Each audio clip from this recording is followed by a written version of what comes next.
ಈ ಹೊತ್ತಿನ ಪ್ರಮುಖ 25 ಸುದ್ದಿಗಳನ್ನು ಕ್ವಿಕ್ ಆಗಿ ನೋಡೋಣ. ದೇವನಹಳ್ಳಿಯ ಮೆಳೆಕೋಟೆಯ ಬ್ರಹ್ಮಾನಂದ ಗುರೂಜಿ ವಿರುದ್ಧ ಗಂಭೀರ ಆರೋಪ ಕೇಳಿಬಂದಿದೆ. 50,000 ರೂಪಾಯಿ ಧನ ಸಹಾಯದ ನೆಪದಲ್ಲಿ ಮಹಿಳೆಯೊಬ್ಬರನ್ನ ಮಂಚಕ್ಕೆ ಕರೆದ ಆರೋಪಕ್ಕೆ ಗುರಿಯಾಗಿದ್ದಾರೆ. ಆದರೆ ಆರೋಪವನ್ನು ಸ್ವಾಮೀಜಿ ತಳ್ಳಹಾಕಿದ್ದಾರೆ. ನೆಲಮಂಗಲ ಹೆಡ್ ಕಾನ್ಸ್ಟೇಬಲ್ ಮತ್ತು ಆತನ ಪಟಾಲಂ ನಕಲಿ ದಾಖಲೆಯನ್ನು ಸೃಷ್ಟಿಸಿ 25 ಕೋಟಿ ರೂಪಾಯಿ ಬೆಲೆ ಬಾಳುವ ಭೂಮಿ ಕಬಳಿಕೆ ಮಾಡಿರುವ ಆರೋಪ ಕೇಳಿಬಂದಿದೆ.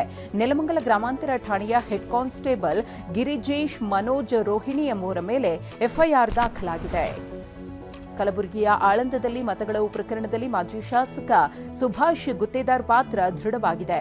ತನಿಖೆ ಪೂರ್ಣಗೊಳಿಸಿರುವ ಎಸ್ಐಟಿ ಕೋರ್ಟ್ಗೆ 22,000 ಪುಟಗಳ ಚಾರ್ಜ್ ಶೀಟ್ ಅನ್ನು ಸಲ್ಲಿಕೆ ಮಾಡಿದೆ. ಕೋಲಾರ ಬೀದರ್ ಡಿಸಿ ಕಚೇರಿಗೆ ಬಾಂಬ್ ಬೆದರಿಕೆ ಕೇಸ್ಗೆ ಟ್ವಿಸ್ಟ್ ಸಿಕ್ಕಿದೆ. ಬಾಂಬ್ ಬೆದರಿಕೆ ಹಾಕಿದ್ದು 13 ವರ್ಷದ ಬಾಲಕಿ ಎಂಬುದು ತನಿಖೆಯಲ್ಲಿ ತಿಳಿದುಬಂದಿದೆ. ಲೈಂಗಿಕ ದೌರ್ಜನ್ಯದಿಂದ ನೊಂದ 13 ವರ್ಷದ ತಮಿಳುನಾಡಿನ ಬಾಲಕಿ ಇಮೇಲ್ ಮಾಡಿರುವುದು ತನಿಖೆಯಲ್ಲಿ ಗೊತ್ತಾಗಿದೆ. ಬೆಂಗಳೂರಿನ ಬಳ್ಳಾರಿ ರಸ್ತೆಯಲ್ಲಿ ಬಿಎಂಟಿಸಿ ಬಸ್ ಟ್ರ್ಯಾಕ್ಟರ್ಗೆ ಡಿಕ್ಕಿ ಹೊಡೆದ ಘಟನೆ ನಡೆದಿದೆ. ಕಾವೇರಿ ಜಂಕ್ಷನ್ ಬಳಿ ಕಸ ತುಂಬಿಸಿಕೊಳ್ಳುತ್ತಿದ್ದ ಟ್ರ್ಯಾಕ್ಟರ್ಗೆ ಬಸ್ ಡಿಕ್ಕಿ ಹೊಡೆದಿದೆ. ಚಾಲಕನಿಗೆ ಸಣ್ಣ ಪುಟ್ಟ ಗಾಯಗಳಾಗಿವೆ. ಕಲಬುರಗಿ ಜಿಲ್ಲೆಯ ಎಡ್ರಾಮಿ ತಾಲೂಕಿನಲ್ಲಿ ರಥದ ಆಕ್ಸೆಲ್ ಮುರಿದಿದ್ದರಿಂದ ರಥೋತ್ಸವ ಮೊಟಕುಗೊಳಿಸಿದ ಘಟನೆ ನಡೆದಿದೆ. ಕಡಕೋಳ ಮಡಿವಾಳೇಶ್ವರ ಜಾತ್ರೆಯಲ್ಲಿ ಅವಘಡ ನಡೆದಿದೆ. ರಥೋತ್ಸವ ಕಣ್ತುಂಬಿಕೊಳ್ಳಲು ಬಂದಿದ್ದ ಭಕ್ತರಿಗೆ ನಿರಾಸೆಯಾಗಿದೆ. ಗದಗದ ಆಹಾರ ಸುರಕ್ಷತಾ ಅಧಿಕಾರಿ ಮದ್ಯಪ್ರಚಾರ ಮಾಡುವ ರೀತಿಯಲ್ಲಿ ರೀಲ್ಸ್ ಮಾಡಿದ್ದಾರೆ. ಬೀರು ವಿಸ್ಕಿ ಬಳಕೆಗೆ ಉತ್ತೇಜನ ನೀಡುವಂತೆ ರೋಣ ತಾಲೂಕಿನ ಆಹಾರ ಸುರಕ್ಷತಾ ಅಧಿಕಾರಿ ಚೇತನ್ ರೀಲ್ಸ್ ಮಾಡಿದ್ದಾರೆ. ಅಧಿಕಾರಿಯ ಈ ರೀಲ್ಸ್ಗೆ ಭಾರೀ ಟೀಕೆ ವ್ಯಕ್ತವಾಗುತ್ತಿದೆ. ಬಳ್ಳಾರಿಯಲ್ಲಿ ಅಕ್ರಮ ಸಿಲಿಂಡರ್ ರೀಫಿಲ್ಲಿಂಗ್ ಅಡ್ಡೆ ಮೇಲೆ ದಾಳಿ ನಡೆಸಲಾಗಿದೆ. ಪ್ರಶಾಂತ್ ನಗರದಲ್ಲಿ ಆಹಾರ ಅಧಿಕಾರಿಗಳು ದಾಳಿ ನಡೆಸಿ 50ಕ್ಕೂ ಹೆಚ್ಚು ಗೃಹ ಬಳಕೆಯ ಗ್ಯಾಸ್ ಸಿಲಿಂಡರ್ ವಶಕ್ಕೆ ಪಡೆದಿದ್ದಾರೆ. ರಾಮಸ್ವಾಮಿ ಎಂಬುವರನ್ನು ವಶಕ್ಕೆ ಪಡೆಯಲಾಗಿದೆ.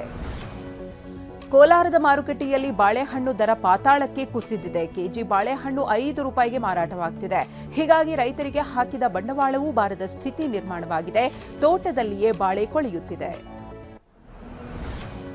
ತುಮಕೂರಿನ ಅಮಾನಿಕೆರೆ ಈಗ ಪ್ರವಾಸಿಗರ ಹಾಟ್ಸ್ಪಾಟ್ ಆಗಿಬಿಟ್ಟಿದೆ. ಮನೋರಂಜನಾ ತಾಣವಾಗಿರುವ ಅಮಾನಿಕೆರೆ ವೀಕ್ಷಿಸಲು ಹೆಚ್ಚಿನ ಸಂಖ್ಯೆಯಲ್ಲಿ ಪ್ರವಾಸಿಗರು ಆಗಮಿಸುತ್ತಿದ್ದಾರೆ. ವಾರಾಂತ್ಯಕ್ಕೆ ಪ್ರವಾಸಿಗರ ಸಂಖ್ಯೆ 10,000 ದಾಟುವ ನಿರೀಕ್ಷೆ ಇದೆ. ಬೆಂಗಳೂರಿನಲ್ಲಿ ಉಷ್ಣಾಂಶ ಭಾರೀ ಕುಸಿತ ಕಂಡಿದೆ. ಇಂದು ಬೆಳಗ್ಗೆ 13 ಡಿಗ್ರಿ ಸೆಲ್ಸಿಯಸ್ಗೆ ತಾಪಮಾನ ಕುಸಿತವಾಗಿದೆ. ಶೀತಗಾಳಿ ಮತ್ತು ಉಷ್ಣಾಂಶ ಕುಸಿತದಿಂದಾಗಿ ರಾಜಧಾನಿಯಲ್ಲಿ ಮೈ ಕೊರೆಯುವ ಚಳಿ ಉಂಟಾಗಿದೆ. ದೆಹಲಿಯಲ್ಲಿ ಮತ್ತೆ ವಾಯು ಗುಣಮಟ್ಟ ಪಾತಾಳಕ್ಕೆ ಇಳಿದಿದೆ. ರಾಷ್ಟ್ರ ರಾಜಧಾನಿಯಲ್ಲಿ ಕಳಪೆ ಗಾಳಿ ಗುಣಮಟ್ಟ ಮುಂದುವರೆದಿದೆ. ನಗರದಲ್ಲಿ ಒಟ್ಟಾರೆ ಗಾಳಿ ಗುಣಮಟ್ಟ ಸೂಚ್ಯಂಕ 387ಕ್ಕೆ ಏರಿಕೆಯಾಗಿದೆ. ನಗರದ ಬಹುತೇಕ ಪ್ರದೇಶಗಳಲ್ಲಿ ದಟ್ಟ ಹೊಗೆ ಮತ್ತು ಮಂಜು ಆವರಿಸಿದೆ. ದಿಗ್ಗಜ ಅರ್ಜೆಂಟೀನಾದ ಫುಟ್ಬಾಲ್ ಆಟಗಾರ ಲಿಯೋನೆಲ್ ಮೆಸ್ಸಿ ಭಾರತಕ್ಕೆ ಆಗಮಿಸಿದ್ದಾರೆ. ಕಳೆದ ರಾತ್ರಿ ಕೋಲ್ಕತ್ತಾಗೆ ಆಗಮಿಸಿರುವ ಅವರು ಮುಂಬೈ, ನವದೆಹಲಿ ಮತ್ತು ಹೈದರಾಬಾದ್ಗೂ ಭೇಟಿ ಕೊಡಲಿದ್ದಾರೆ. ಅರ್ಜೆಂಟೀನಾ ಫುಟ್ಬಾಲ್ ತಾರೆ ಲಿಯೋನೆಲ್ ಮೆಸ್ಸಿ ಸಂಜೆ ಹೈದರಾಬಾದ್ಗೆ ಆಗಮಿಸಲಿದ್ದಾರೆ.